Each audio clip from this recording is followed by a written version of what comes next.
My name is Daniel Cook. I'm from Eucutta, Mississippi. Probably the most profound story I have is that my coming out story when I was 15. I don't remember exactly where I was. I was coming home from like the store or just Walmart or something, and I came home, and my mother and father were sitting on the couch, and like my mom had been crying, and I didn't know what was going on.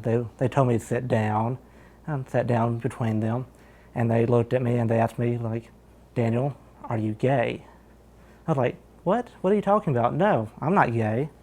They're like, we found some stuff on the computer. They found out where I had been talking on like gay.com or some other sites trying to reach out to other youth. So I finally, gathered up enough courage after a couple minutes of them just sitting there just looking at me. I was like, okay, yeah, mom and dad, I'm gay. And after a couple minutes they said, okay, that's fine, you're gay, we can live with that. But there are two options here.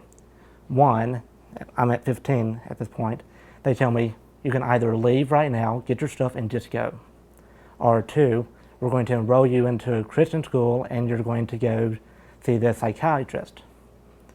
I chose option B, too, and went to this private Christian school. And for the next three and a half years, 3 times a week, I went to this ex-gay therapy.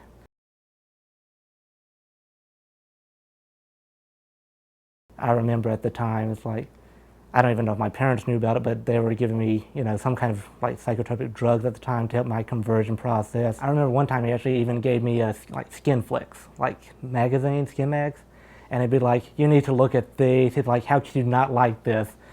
And especially at the early part, I'm just like, that's disgusting. I don't want to see this. Thank you. And I mean, like, he would literally bring out like images, like every single time I was there. He'd be like, don't you think this girl's attractive? And like, all this, I'm just sitting there in my head, I'm just going, no, I'm not into that.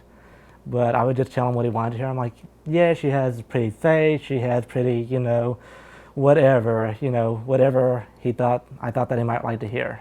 Literally, like, after every time, they're just like, how do you feel about this? Are you feeling yourself more straight? Are you feeling the gay tendency to going away from you and going away from sin? And every time I was just a little more like, yeah, I feel better about myself, really. And that was actually tough for me because I was lying the entire time, and I love my parents. I don't want to lie to them. But it's, especially at 15, being threatened to be kicked out of the house, it's like, what choice does the person have? It's like, I'm not ready to take care of myself. The last day was pretty much like any other day. He just like brought out, he like had a little pictures. He's like, which one of these do you like the best? Tell me why. Have you masturbated to any girls? I'm like, yeah, I masturbate all the time to girls, really.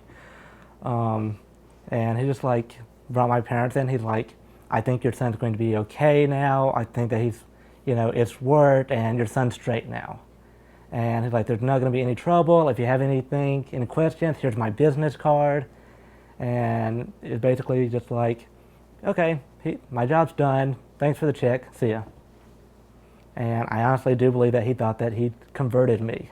I just can't believe that someone would actually try and do that to someone, especially, like with the, medical association now saying, it's harmful for people for you to do this stuff. Because if your brain's wired one way, you can't change it to be another. It's like trying to become, make someone that's right-handed left-handed. Sure, you can train someone enough, but I mean, they'll never fully be able to use it like they would their right hand. And I mean, it's just, I honestly can't believe that the practice still goes on now.